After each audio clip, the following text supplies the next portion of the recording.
Ibandala natin ngayon. So nagkaroon ako ng pagkakataon i-review to Yamaha MT-15. So from work to home. First of all, gustuhan ko yung ano niya, yung starting ignition niya. Parang pag big bike na eh. Yan oh, ang ganda. Sitting position, nice. Panel, ganda. Yamaha MT-15.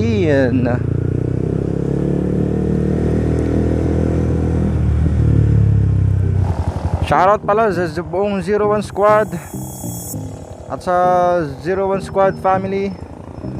Alam nyo na kung sino yung tinutukoy ko. Syempre kayo yung mga viewers ko. Salamat sa pag-iidol nyo sa amin. Nakakatuwa at nakakagalak. Nakakatuwa at nakakagalak. Ano yun? Anyway, so yun nga lang,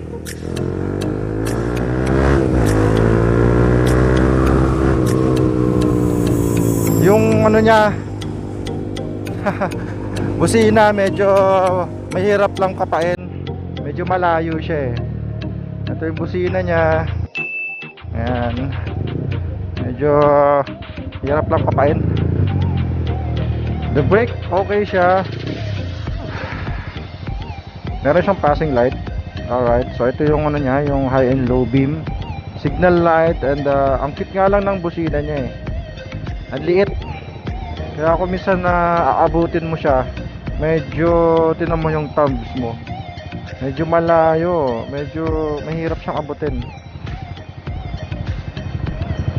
Kaya minsan napagkakamalan kong busina itong switch ng ano, ng turn signal light. So far so good naman. The riding position, kung makikita nyo naman, sakto lang sa akin kasi I'm a 6'1", 6'1 flat. Kasko talaga to, yung kanyang ignition ano, start button, like it. The handle grip position, wide, upright position. May pagka-aggressive na relaxing. Ano ba yun? Kasi bakit ka nasabing may pagka-aggressive na relaxing? Kasi hindi naman siya masyadong sub-sub eh. And wide yung handlebar niya, yung fat bar niya. Dual sport. Yeah. Pwedeng touring, pwedeng pang ano, pang sport. So, check natin yung riding capability nito. Itong MT-15 na to. At kung gaano siya kabilis sa singitan. The clutch niya malambot. Lambot ng clutch niya. Like it. Hindi siya stressful. The throttle,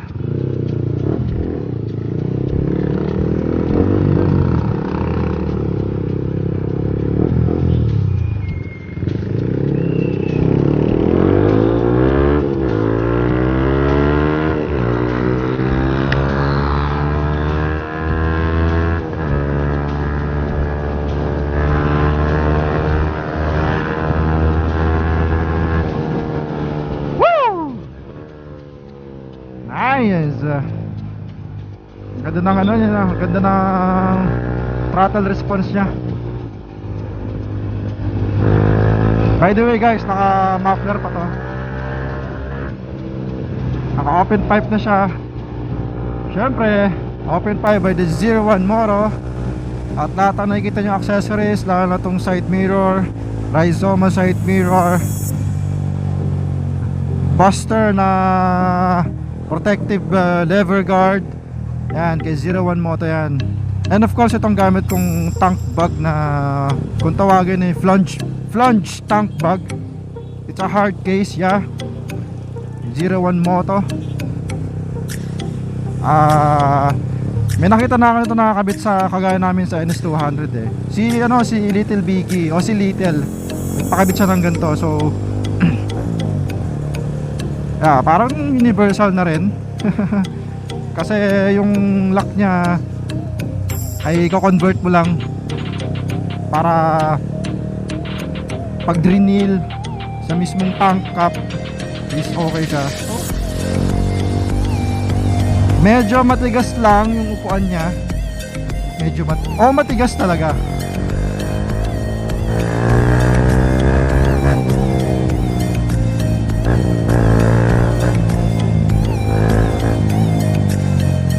Ayos.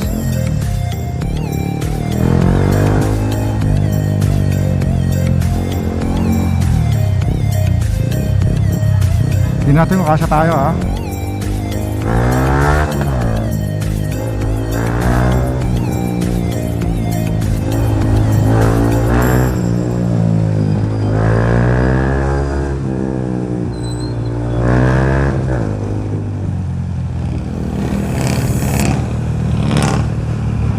Yung shock nya,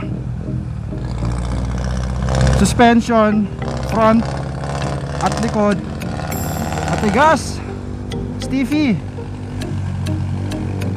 Ramdam mo yung ano. Ito nga lang, mapapadaan dito sa mga, ayan o. Ramdam mo yung ano eh, pagka stiff nung ano niya eh.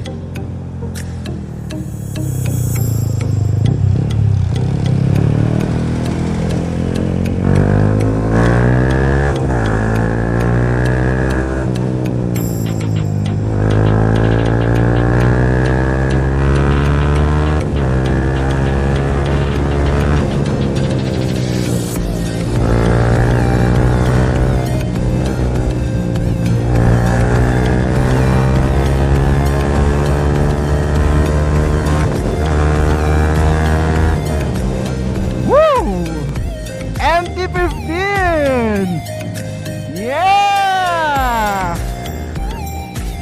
Lakas!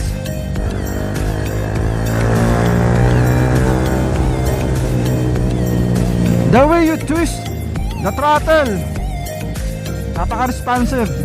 And gusto ko yung gulong niya ha. Stock lang to guys ha. Pero wala akong nararamdamang skid. Mabilis pa ako ha. So I like it.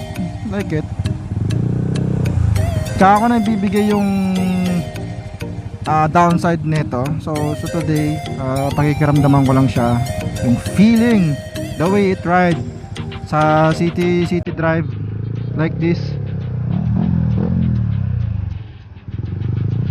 And later on, tingnan natin kung napaka-reliable niya kapag ibe-banking mo siya. Kasi parang gusto kong i-banking to eh. Very responsive yung ano niya, yung throttle niya, na pag piniga mo talagang bibigay ka na. Although hindi naman siya ganoon kalakas. Sakto lang, it's a 155cc. Not bad. Not bad.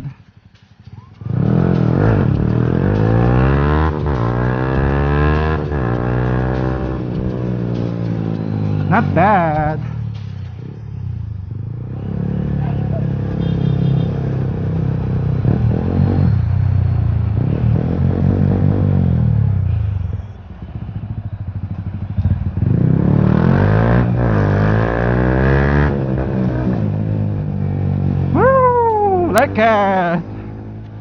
Saka yung sitting position niya, parang parang sport na sports ka talaga eh. Noon. Tsaka the way you flip the clutch, hindi siya mahirap upshift at i-downshift. Well, the gearing position o yung gearing nya, sakto lang, hindi siya matigas.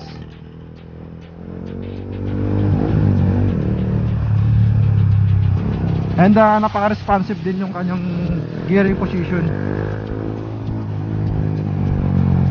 Sa mga nagbabalak na mag MT-15, go ahead.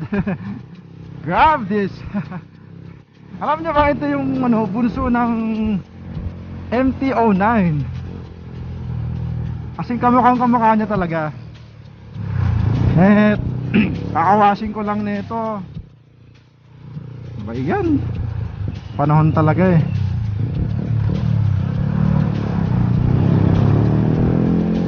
Ano? Napagkakamalan kong medyo ano talaga, yung switching ng turn signal light at busina halos magkadikit eh, kaya mapagkakamalan mong ano eh, yung turn signal switch, mapagkakamalan mong busina.